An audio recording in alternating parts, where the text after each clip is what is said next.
സംസ്ഥാനത്തെ നടുക്കിയ ദുരന്തത്തിന് പിന്നാലെ അടിയന്തര സഹായ പ്രഖ്യാപനങ്ങൾ നടത്താനൊരുങ്ങിയ മന്ത്രിമാരുടെ പ്രധാന വാർത്താ സമ്മേളനം.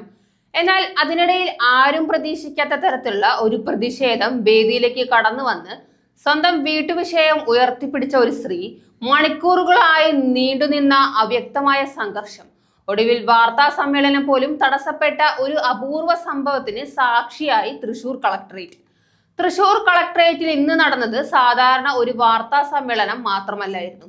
സംസ്ഥാനത്തെ ശ്രദ്ധ പിടിച്ചു പറ്റിയ ഒരു ദുരന്തത്തിന് പിന്നാലെ അടിയന്തര ധനസഹായം ഉൾപ്പെടെയുള്ള നിർണായക പ്രഖ്യാപനങ്ങൾ നടത്താനായിരുന്ന മന്ത്രിമാർ മാധ്യമങ്ങളെ അഭിമുഖീകരിക്കാൻ എത്തിയിരുന്നത്.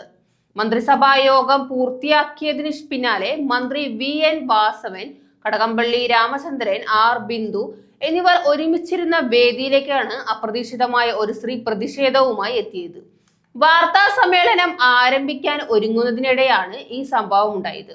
ആദ്യം എന്താണ് സംഭവിക്കുന്നതെന്ന ആശയക്കുഴപ്പം മാധ്യമപ്രവർത്തകരിലും ഉദ്യോഗസ്ഥരിലും ഉണ്ടായി. കാരണം പ്രതിഷേധം തൃശൂരിലെ വെടിക്കെട്ട് ദുരന്തവുമായി ബന്ധപ്പെട്ടതാണെന്ന് എല്ലാവരും കരുതിയിരുന്നു. എന്നാൽ ചില നിമിഷങ്ങൾക്കുള്ളിൽ തന്നെ സംഭവം പൂർണ്ണമായും വ്യത്യസ്തമായ ഒരു വ്യക്തിപരമായ പ്രശ്നവുമായി ബന്ധപ്പെട്ടതാണെന്ന് വ്യക്തമായി. സ്ത്രീയുടെ പരാതി കേൾക്കുമ്പോൾ അതിന്റെ സ്വഭാവം വളരെ ലളിതമാണെന്ന് തോന്നാം. സ്വന്തം വീടിനോട് ചേർന്നുള്ള അയൽവാസിയുടെ വീട്ടിലെ ചക്ക പതിവായി തങ്ങളുടെ വീടിന്റെ ഭാഗത്തേക്ക് വീഴുന്നു. ഇതിനെതിരെ പലവട്ടം പരാതി നൽകിയിട്ടും യാതൊരു നടപടിയും ഉണ്ടായിട്ടില്ലെന്നാണ് അവരുടെ ആരോപണം. ഈ പ്രശ്നത്തിന് അടിയന്തര പരിഹാരം ലഭിക്കാത്തതിനാൽ നേരിട്ട് മന്ത്രിമാരോട് മുന്നിൽ എത്തി പ്രതിഷേധിക്കാനാണ് അവർ തീരുമാനിച്ചിരുന്നതെന്ന് വ്യക്തമാകുന്നു. പരാതികൾ നൽകി മടുത്തു, ഇനി ഇവിടെ നിന്നും മാറില്ല, പരിഹാരം ഉണ്ടാകണം എന്ന ഉറച്ച നിലപാടിലാണ് അവർ നിന്നത്. മന്ത്രിമാരും ഉദ്യോഗസ്ഥരും പലതവണ പ്രശ്നം പിന്നീട് പരിഹരിക്കാമെന്ന് ഉറപ്പു നൽകിയെങ്കിലും ശ്രീ അതിൽ യാതൊരുവിധ ഇളവും കാണിച്ചില്ല. അതേസമയം മരിച്ചവരുടെ കാര്യം മാത്രം നോക്കാതെ ജീവിച്ചിരിക്കുന്നവരുടെ പ്രശ്നങ്ങളും പരിഹരിക്കണം എന്ന ശക്തമായ വാദവുമായാണ് അവർ തുടർച്ചയായി പ്രതികരിച്ചത്. ഇതോടെ സ്ഥലത്തൊരു തരത്തിലുള്ള വാക്കുതർക്ക സാഹചര്യം രൂപപ്പെട്ടു.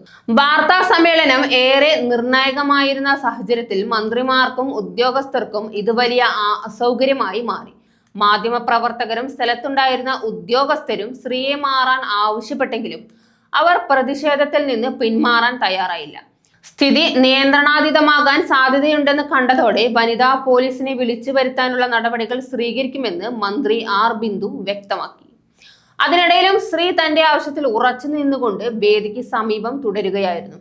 സാധാരണയായി നാട്ടുവഴക്ക പ്രശ്നമായി കണക്കാക്കപ്പെടുന്ന ഒരു വിഷയമാണ് ഇത്തരത്തിൽ സംസ്ഥാനതല വാർത്താ സമ്മേളനം വരെ തടസ്സപ്പെടുത്തിയത്.